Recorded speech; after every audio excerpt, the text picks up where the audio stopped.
அனைவருக்கும் வணக்கம். பெட் லவர்ஸ்க்கெலாம் ஒரு நல்ல விஷயம் சொல்ல போகிறேங்க. எஸ்பெஷலி டாக் லவர்ஸ், நாய் பிரியர்கள். அதாவது பார்த்தீங்கன்னா, டாகுக்கு இந்த ஃபேமிலி பிளானிங் கருத்தடைன்னு சொல்லுவாங்க இல்லையா, அது ப்ரைவேட் ஹாஸ்பிட்டலில் 8,000 to 10,000 ருபீஸ் வரைக்கும் சார்ஜ் பண்ணுறாங்க, பண்ணி தராங்க நல்லபடியாக. பட் என்னென்னா, கவர்மெண்ட் ஹாஸ்பிட்டலில் ஃப்ரீயாகவே பண்ணுறாங்கங்க. அதுக்கு அவங்க சார்ஜ் பண்ணுறது கிடையாது. அதனால் டாக் லவர்ஸ் யாராக இருந்தாலும் கவர்மெண்ட் ஹாஸ்பிட்டலில் போயிட்டு அப்ரோச் பண்ணுங்கள். அவங்க ஃப்ரீயாக பண்ணித்தராங்க. மைட் பி சில மெடிசன் அவங்கக்கிட்ட இல்லாமல் இருக்கலாம், மெடிசன் ஷார்ட்டேஜாக இருக்கலாம். அது கேட்டாங்கன்னா வாங்கி கொடுங்க, அது ஒன்றும் தப்பு கிடையாது.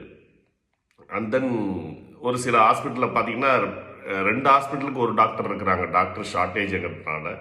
அதனால் அனிமல்ஸை மெயின்டைன் பண்ணுறதுக்குன்னு அவங்களே பர்சனலாக அசிஸ்டண்ட் வச்சுருக்கிறாங்க.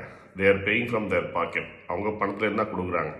அதுக்கு ஏதாவது நீடு இருந்தாலும் கொடுங்க. 8,000 10,000 ப்ரைவேட்டுக்கு நம்ம கொடுக்குறத இவங்களுக்கு மினிமமாக ஏதாவது பண்ணிட்டு போகலாமே. ஆனால் சில மெடிசன் ஷார்ட்டேஜாக இருக்கலாம், அதை கூட அவங்க கேட்கலாம். பொதுவான மெடிசன்ஸ் வரதுக்கு லேட் ஆகலாம், அதை கூட நீங்களே கேட்டு, அவங்களே டிமாண்ட் பண்ணுறதில்ல, நீங்களே கேட்டு எதாவது நான் பண்ணணுன்னா சொல்லுங்கள் சார், பண்ணித்தரேன்னு சொல்லிட்டு அந்த மாதிரி பண்ணி கொடுங்க. ஆனால் அதுக்காக ப்ரைவேட் ஹாஸ்பிட்டல் போவேனான்னு சொல்ல. மிடில் கிளாஸ், லோயர் மிடில் கிளாஸ்லாம் அவ்வளோ பணம் நாய்க்குன்னு ஸ்பெண்ட் பண்ண முடியாது இல்லைங்களா. அவங்களாம் தயவுசெய்து கவர்மெண்ட் ஹாஸ்பிட்டலில் அப்ரோச் பண்ணுங்கள், ஃப்ரீயாக பண்ணித்தராங்க. அதனால் அந்த பயனடைச்சிக்கோங்க. நன்றி, வணக்கம்.